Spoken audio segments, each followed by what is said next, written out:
شروع اللہ کا نام لے کر جو بڑا مہربان نہایت رحم والا ہے۔ الف لام میم، یہ کتاب یعنی قرآن مجید، اس میں کچھ شک نہیں کہ اللہ کا کلام ہے، پرہیزگاروں کے لیے رہنما ہے جو غیب پر ایمان لاتے اور آداب کے ساتھ نماز پڑھتے اور جو کچھ ہم نے ان کو عطا فرمایا ہے اس میں سے خرچ کرتے ہیں، اور جو کتاب اے پیغمبر تم پر نازل ہوئی اور جو کتابیں تم سے پہلے پیغمبروں پر نازل ہوئیں سب پر ایمان لاتے اور آخرت کا یقین رکھتے ہیں۔ یہی لوگ اپنے پروردگار کی طرف سے آئی ہوئی ہدایت پر ہیں اور یہی لوگ کامیاب ہیں۔ جو لوگ کافر ہیں انہیں تم نصیحت کرو یا نہ کرو ان کے لیے برابر ہے، وہ ایمان نہیں لانے کے۔ اللہ نے ان کے دلوں اور کانوں پر مہر لگا رکھی ہے اور ان کی آنکھوں پر پردہ پڑا ہوا ہے اور ان کے لیے بڑا عذاب تیار ہے۔ اور بعض لوگ ایسے ہیں جو کہتے ہیں کہ ہم اللہ پر اور روز آخر پر ایمان رکھتے ہیں، حالانکہ وہ ایمان نہیں رکھتے۔ یہ اپنے خیال میں اللہ کو اور مومنوں کو دھوکہ دیتے ہیں، مگر حقیقت میں اپنے سوا کسی کو دھوکہ نہیں دیتے اور اس سے بے خبر ہیں۔ ان کے دلوں میں کفر کا مرض تھا، اللہ نے ان کا مرض اور زیادہ کر دیا اور ان کے جھوٹ بولنے کے سبب ان کو دکھ دینے والا عذاب ہوگا۔ اور جب ان سے کہا جاتا ہے کہ زمین میں فساد نہ ڈالو تو کہتے ہیں کہ ہم تو اصلاح کرنے والے ہیں۔ دیکھو یہ بلا شبہ مفسد ہیں لیکن خبر نہیں رکھتے۔ اور جب ان سے کہا جاتا ہے کہ جس طرح اور لوگ ایمان لے آئے تم بھی ایمان لے آؤ تو کہتے ہیں بھلا جس طرح بے وقوف ایمان لے آئے ہیں اسی طرح ہم بھی ایمان لے آئیں۔ سن لو کہ یہی بے وقوف ہیں لیکن نہیں جانتے۔ اور یہ لوگ جب مومنوں سے ملتے ہیں تو کہتے ہیں کہ ہم ایمان لے آئے ہیں، اور جب اپنے شیطانوں میں جاتے ہیں تو ان سے کہتے ہیں کہ ہم تمہارے ساتھ ہیں، اور مسلمانوں سے تو ہم ہنسی کیا کرتے ہیں۔ ان منافقوں سے اللہ ہنسی کرتا ہے اور انہیں مہلت دیا جاتا ہے کہ شرارت و سرکشی میں پڑے بہک رہے ہیں۔ یہ وہ لوگ ہیں جنہوں نے ہدایت چھوڑ کر گمراہی خریدی، تو نہ تو ان کی تجارت ہی نے کچھ نفع دیا اور نہ یہ ہدایت یاب ہی ہوئے۔ ان کی مثال اس شخص کی سی ہے جس نے شب تاریک میں آگ جلائی، جب آگ نے اس کے ارد گرد کی چیزیں روشن کی تو اللہ نے ان لوگوں کی روشنی زائل کر دی اور ان کو اندھیروں میں چھوڑ دیا کہ کچھ نہیں دیکھتے۔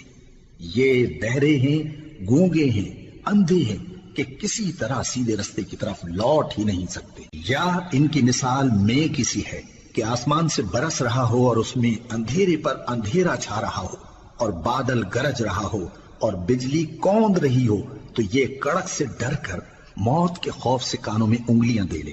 اور اللہ کافروں کو ہر طرف سے گھیرے ہوئے ہے، قریب ہے کہ بجلی کی چمک ان کی آنکھوں کی بصارت کو اچک لے جائے۔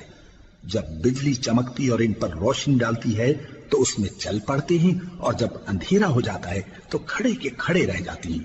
اور اگر اللہ چاہتا تو ان کے کانوں کی سنوائی اور آنکھوں کی بینائی دونوں کو زائل کر دیتا۔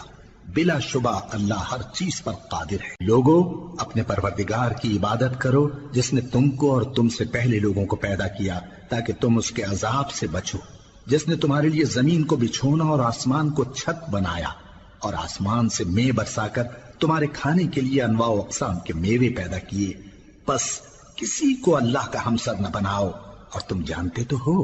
اور اگر تم کو اس کتاب میں جو ہم نے اپنے بندے پر نازل فرمائی ہے کچھ شک ہو تو اسی طرح کی ایک صورت تم بھی بنا لاؤ، اور اللہ کے سوا جو تمہارے مددگار ہوں ان کو بھی بلا لو اگر تم سچے ہو۔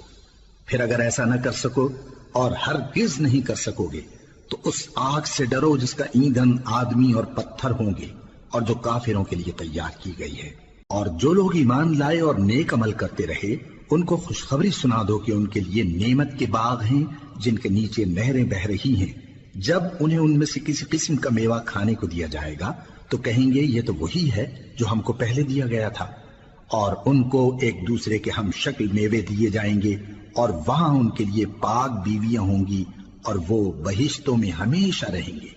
اللہ اس بات سے آر نہیں کرتا کہ مچھر یا اس سے بڑھ کر کسی چیز مثلا مکھی مکڑی وغیرہ کی مثال بیان فرمائے۔ اب جو مومن ہیں وہ یقین کرتے ہیں کہ وہ ان کے پروردگار کی طرف سے سچ ہے، اور جو کافر ہیں وہ کہتے ہیں کہ اس مثال سے اللہ کی مراد ہی کیا ہے۔ اس سے اللہ بہتوں کو گمراہ کرتا ہے اور بہتوں کو ہدایت بخشتا ہے، اور گمراہ بھی کرتا ہے تو نافرمانوں ہی کو، جو اللہ کے اقرار کو مضبوط کرنے کے بعد توڑ دیتے ہیں اور جس چیز یعنی رشتہ قرابت کے جوڑے رکھنے کا اللہ نے حکم دیا ہے اس کو قطع کیے ڈالتی ہیں اور زمین میں خرابی کرتے ہیں، یہی لوگ نقصان اٹھانے والے ہیں۔ کافرو، تم اللہ سے کیوں کر منکر ہو سکتے ہو؟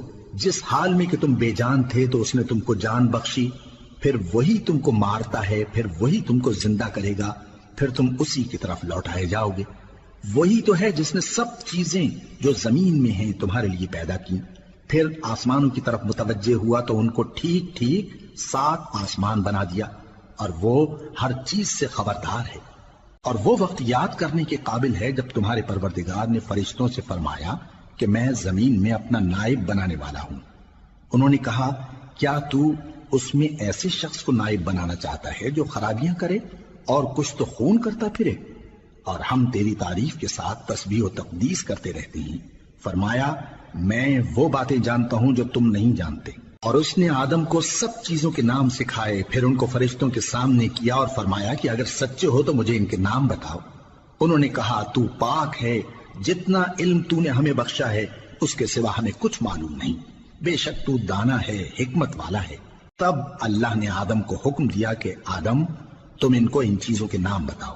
سو جب انہوں نے ان کو ان کے نام بتائے تو فرشتوں سے فرمایا، کیا میں نے تم سے نہیں کہا تھا کہ میں آسمانوں اور زمین کی سب پوشیدہ باتیں جانتا ہوں، اور جو تم ظاہر کرتے ہو اور جو پوشیدہ کرتے ہو سب مجھ کو معلوم ہے۔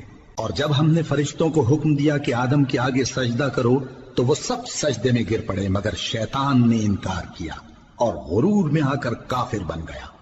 اور ہم نے کہا کہ اے آدم، تم اور تمہاری بیوی بہشت میں رہو اور جہاں سے چاہو بے روک ٹوک کھاؤ پیو، لیکن اس درخت کے پاس نہ جانا، نہیں تو ظالموں میں ہو جاؤ گے۔ پھر شیطان نے دونوں کو اس درخت کے بارے میں پھسلا دیا اور جس عیش و نشاط میں تھے اس سے ان کو نکلوا دیا۔ تب ہم نے حکم دیا کہ بہشت بری سے چلے